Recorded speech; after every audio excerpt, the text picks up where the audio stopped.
Hello students, this is professor Farhan Mir. आप सब लोग को पता है कि एग्ज़ाम्स आर कैंसल्ड। तो मुझे लगता है सब लोग को बहुत ज़्यादा खुशी हो रही होगी इस बारे में। तो कुछ चीज़ें मैं बताना चाहता हूँ। एग्ज़ाम्स अगर आपकी कैंसिल हो गई तो आपका असेसमेंट कैसे होगा। So few points that I want to make here.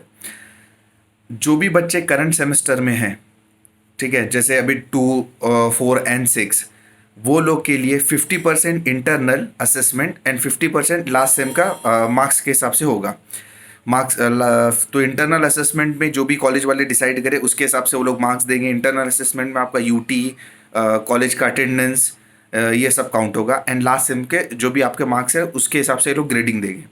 अगर आपसे उस मार्क्स से खुश नहीं है तो आप उसके लिए क्लेम कर सकते हो और आप उसके लिए री एग्ज़ाम दे सकते हो नेक्स्ट सेमेस्टर में। तो एक तो ये पॉइंट हो गया। आपका रिजल्ट डिक्लेयर होगा 15 अगस्त को।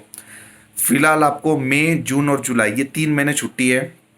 1 अगस्त से आपका कॉलेज चालू होने वाला है। 15 अगस्त को आपका रिजल्ट डिसाइड होगा। अब क्वेश्चन ये आता है कि ये जो रूल है वो सिर्फ और सिर्फ जो आपका ये सेमेस्टर है, करंट सेमेस्टर है, सिर्फ इसी के लिए है।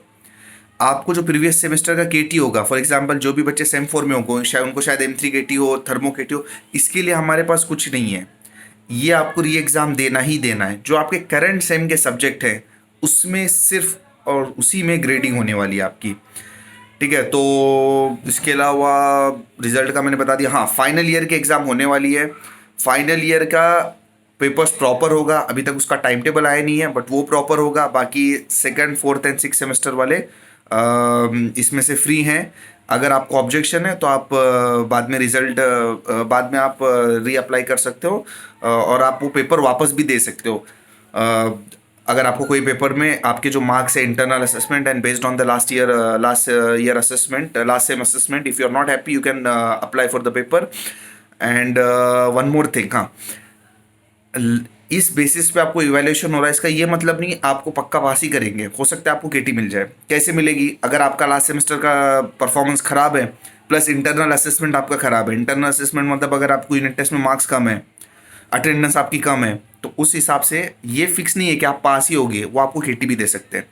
अगर ऐसे सिचुएशन हो जाती है, केटी वगैरह मिलती है, तो डोंट वरी, आप नेक्स्ट टाइम उसको अप्लाई कर सकते हो। ठीक है, और ये जो 45 डेज आपका लॉकडाउन था वो आपके अटेंडेंस में काउंट होने वाला है। तो अगर किसी का अटेंडेंस कम है तो ये भी उसमें काउंट होगा। प्लस इसके अलावा इस अटेंडेंस के अलावा आप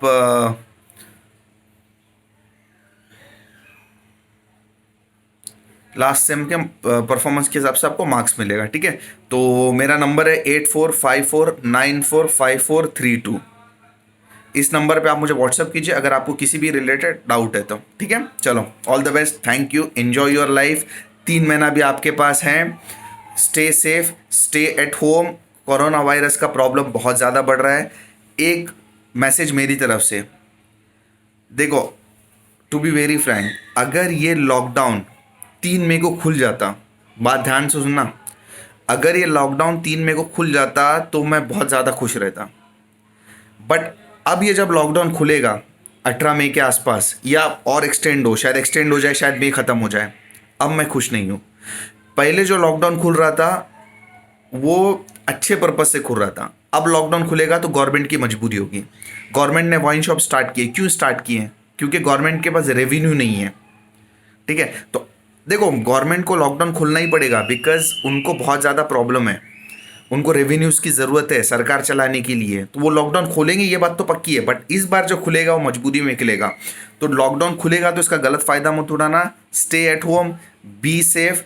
3 महीना अपने टाइम को किसी अच्छे काम के लिए यूटिलाइज करो, कुछ नया स्किल एक्वायर करो, और मैं आपको बहुत जल्द मिलूंगा। 1 अगस्त से will be starting with the new batches. Hope to see you soon. Thank you.